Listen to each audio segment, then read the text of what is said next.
हे मी वाटलेल्या डाळीचं पिठलं करायला घेतलेलं आहे. त्यासाठी 3 ते 4 तास डाळ भिजू घातली होती. आता आपण हे बारीक मिक्सरला वाटून घेणार आहोत. त्यासाठी हिरवी मिरची, लसूण, जिरे हेही आपण बारीक वाटून घेणार आहोत.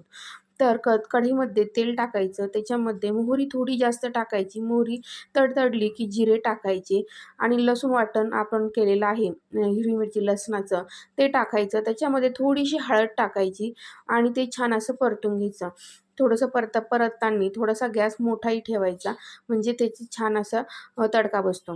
त्याच्यानंतर वाटलेली डाळ टाकायची, चवीनुसार मीठ टाकायचं आणि छान असं परतून घ्यायचं.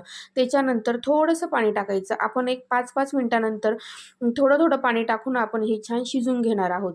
शिजवताना फक्त झाकण ठेवायचं आहे. पाणी एकदम ओतायचं नाही, थोडं-थोडं टाकूनच पाणी ओतायचं.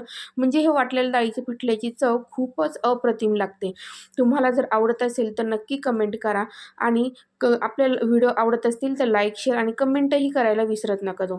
आता पहा किती सुट्टं पिठलं झालेलं आहे. त्यासाठी मी परत एकदा झाकण ठेवून थोडंसं असं परतून घेतलं. परत थोडं एकदा पाणी टाकायचं, थोडंसं तेल टाकायचं आणि असं वाटून घ्यायचं. खूप छान असं हे पिठलं लागतं. तुम्हाला आवडतं की नाही मला नक्की सांगा.